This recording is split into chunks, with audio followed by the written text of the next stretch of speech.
আজকে আমি করব আমার হেয়ার ওয়াশ। তো হেয়ার ওয়াশ বললেই হেয়ার ওয়াশ করা হয় না। হেয়ার ওয়াশ করার জন্য আগে থেকে মেয়েদেরকে দিনক্ষণ দেখে, রোদ দেখে, মেঘ দেখে, বৃষ্টি দেখে এই সব দিনক্ষণ বিচার করে তারপর হেয়ার ওয়াশ আমরা করতে যাই। তো দেখো আমি হেয়ার ওয়াশ করব বলে আগের দিনকে আমি তেল লাগিয়ে রেখেছিলাম এবং বেনি করে রেখেছিলাম, যেটা আমি এখন খুলে ছাড়ানোর চেষ্টা করছি। আর শ্যাম্পু করার আগে তোমরা চুলটাকে আগে যদি একটু এভাবে আঁচড়িয়ে নাও, ট্যাঙ্গেল ফ্রি করে নাও, তাহলে শ্যাম্পু করার পর সেগুলো জোট পেকে যায় না।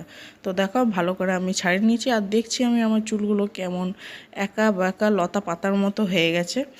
তো এরপর আমি দেখো এখানে চলে এসেছি হেয়ার ওয়াশ করে। তো এটা জাস্ট আমার এমনি পাখার হাওয়ায় শোকানো চুল। তো যেটা দেখো কতটা ভলিউম চলে এসছে, যেন মনে হচ্ছে এবার মা কালীর মতো চুলটা হয়ে গেছে।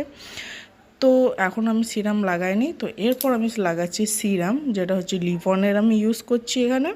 তো দু হাতে ভালো করে ডলে ভালো করে হেয়ার লেন্থে আমি লাগিয়ে নিচ্ছি, ওপরেও লাগিয়ে নিচ্ছি ভালো করে। তো তারপর লাগানোর পর দেখো একটু ভলিউমটা কমে যায় ঠিকই, কিন্তু শাইনি হয়, চুলটা ভালো থাকে। আর শ্যাম্পু করার পর দেখো আমার মুখের হাসিটা